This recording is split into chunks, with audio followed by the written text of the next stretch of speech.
Good morning. നമുക്ക് ഒരു യാത്ര പോയാലോ? ഒരു 5-6 മണിക്കൂറുണ്ട് കേട്ടോ ഡ്രൈവ്. അപ്പോൾ ഞങ്ങൾ 4:30 ആയപ്പോഴേക്കും ഇറങ്ങി. ഇനി ഒരു ചായയൊക്കെ കുടിക്കണം. അങ്ങനെ കേരള തമിഴ്നാട് ബോർഡറിൽ നിന്ന് നല്ലൊരു ചായയും കുറച്ച് വടയൊക്കെ കഴിച്ച് ഞങ്ങൾ മെല്ലെ അങ്ങനെ ഞങ്ങൾ ഡ്രൈവ് തുടർന്നു. പോകുന്ന വഴിക്ക് നല്ല രസമുള്ള കാഴ്ചകളാണ് കേട്ടോ. പാറപ്പുറത്തുള്ള അമ്പലങ്ങളും കാറ്റാടി യന്ത്രങ്ങളും ഒക്കെ കണ്ട് ഞങ്ങളിങ്ങനെ ഞങ്ങളുടെ യാത്ര തമിഴ്നാട് ഗ്രാമത്തിലേക്ക് കടന്നു. ഈ രാവിലത്തെ ഗ്രാമീണ കാഴ്ചകൾ കാണാനൊരു പ്രത്യേക രസമാണല്ലേ. എല്ലാവരും മെല്ലെ അവരവരുടെ ജോലിയിലേക്കൊക്കെ കടക്കുന്ന സമയമാണ്. ഗ്രാമപ്രദേശം ആയതുകൊണ്ട് തന്നെ അതിൻ്റേതായ ഒരു ശാന്തതയും ഈ ഒരു വഴി കൂടെ പോയപ്പോൾ ഉണ്ടായിരുന്നു. ഈ തെങ്ങുംതോപ്പൊക്കെ കണ്ടപ്പോൾ 10 സെൻറ്റ് സ്ഥലം മേടിച്ചാലെന്നൊക്കെ ഞാൻ ആലോചിച്ചു. പിന്നെ വേണ്ടാന്ന് വെച്ചു. എന്തിനാ വെറുതെ. എന്താണെങ്കിലും ഇങ്ങനെ കാളവണ്ടിയൊക്കെ കണ്ട് ഞങ്ങൾ അങ്ങനെ അണ്ണാമലൈ ഫോറസ്റ്റിലേക്ക് കടന്നു കേട്ടോ. അപ്പോൾ ഇവിടെ എത്തിയപ്പം നമ്മളെ സ്വീകരിക്കാനായിട്ട് ഒരാൾ റെഡിയായിട്ട് റോഡിൻ്റെ നടുക്കുണ്ടായിരുന്നു. ഇതാണ് ആ പാർട്ടി.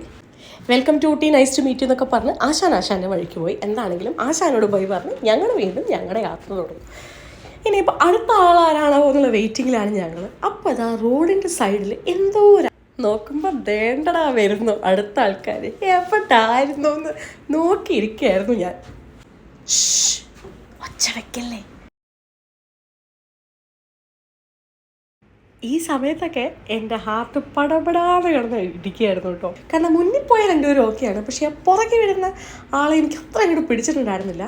പക്ഷേ അവൻ എക്സ്ട്രാ ഡീസൻ്റ് ആയിരുന്നു കേട്ടോ. എന്താണെങ്കിലും അവർ 3 പേരും ജസ്റ്റ് റോഡ് ക്രോസ് ചെയ്ത് സൈഡിൽ ഇങ്ങനെ വെയിറ്റ് ചെയ്ത് നിന്നു. കുറച്ച് നേരം ഞങ്ങൾ അവിടെ നിന്നു. പിന്നെ വീണ്ടും ഞങ്ങൾ മെല്ലെ അവരോടും ബൈ പറഞ്ഞ് മുന്നോട്ട് തന്നെ പോയി. ഇനി ആന വരുമോ എന്നൊക്കെയുള്ള ചെറിയൊരു ടെൻഷൻ എനിക്കുണ്ട് കേട്ടോ. ഈ പോകുന്ന വഴിക്കൊക്കെ നമുക്ക് ഈ വെള്ളം ഒഴുകുന്ന ശബ്ദം കേൾക്കാം. കുറച്ചങ്ങ് കഴിഞ്ഞ് നോക്കുമ്പം അങ്ങ് ദൂരെ കാടിൻ്റെ നടുക്ക് ഒരു അടിപൊളി വെള്ളച്ചാട്ടം. അപ്പോൾ പിന്നെ അതൊന്ന് കാണാമെന്നും പറഞ്ഞാൽ ഞങ്ങൾ വണ്ടിയൊക്കെ നിർത്തി. നല്ല രസമുണ്ട് കേട്ടോ കാണാൻ. ഒന്നാമത് ആ പച്ചപ്പിനിടയ്ക്ക് അത്രയും വലിയൊരു വെള്ളച്ചാട്ടം വരുമ്പോൾ നല്ലൊരു ഭംഗിയുണ്ടായിരുന്നു കാണാൻ വേണ്ടിയിട്ട്. കുറച്ച് നേരം അതൊക്കെ കണ്ട് ആസ്വദിച്ച് ഞങ്ങൾ വീണ്ടും ഞങ്ങളുടെ യാത്ര തുടർന്നു. അങ്ങനെ അണ്ണാമലൈ ഫോറസ്റ്റും ചിന്നാർ ഫോറസ്റ്റും കടന്ന് നമ്മൾ മറയൂർ. ഇത്രയും നേരം കാട്ടിലൂടെ പോയിട്ടും ഇപ്പോഴാണ് നമ്മളൊരു മാനിനെ കാണുന്നത്. നമ്മുടെ ബന്ദിപ്പൂരിലൂടെയൊക്കെ പോവുകയാണെങ്കിൽ തലങ്ങും മേലങ്ങും നമുക്ക് മാനെ കാണാൻ പറ്റും അല്ലേ. മാൻകൂട്ടങ്ങൾ ഇഷ്ടം പോലെയാണ്. ഇപ്പോൾ നമ്മൾ പോണത് മറയൂരിലൂടെയാണ്. എനിക്ക് തോന്നുന്നത് ഇതിന് ഇടയ്ക്കൊക്കെ ചന്ദനമരം ഉണ്ടെന്ന്. ഫുള്ള് ഫെൻസ് ചെയ്ത് വെച്ചിട്ടുണ്ടായിരുന്നു. പിന്നെ കുറച്ച് കഴിഞ്ഞപ്പോഴേക്കും അങ്ങ് ദൂരെ പാറയുടെ മുകളിൽ നിന്ന് വെള്ളച്ചാട്ടമൊക്കെ കണ്ടു തുടങ്ങിട്ടോ. അയ്യോ, എന്തൊരു രസമുള്ള സ്ഥലമാണെന്നറിയോ. അതുപോലെ തന്നെ നല്ല കിടു ക്ലൈമറ്റും. അല്ല, ഞങ്ങളിപ്പോൾ എങ്ങോട്ടാണ് പോകണമെന്ന് നിങ്ങൾക്ക് ആർക്കെങ്കിലും മനസ്സിലായോ? നിങ്ങളൊന്ന് ഗസ് ചെയ്യൂ കേട്ടോ. നമുക്ക് നോക്കാമല്ലോ എത്ര പേര് കറക്റ്റായിട്ട് ഗസ് ചെയ്തിട്ടുണ്ട് എന്ന്. എന്താണെങ്കിലും കേരളത്തിലെ ഭയങ്കര ബ്യൂട്ടിഫുൾ ആയിട്ടുള്ള ഒരു പ്ലേസിലേക്കാണ് നമ്മളിപ്പോൾ പോണത്. അത് ഏതാ പ്ലേസ് എന്നുള്ളത് ഞാൻ അടുത്ത വീഡിയോയിൽ പറയാം. അപ്പോൾ അതുവരെ എല്ലാവരും ഹാപ്പി ആയിട്ടിരിക്കുക. നമുക്ക് അടുത്ത വീഡിയോയിൽ വീണ്ടും കാണാം.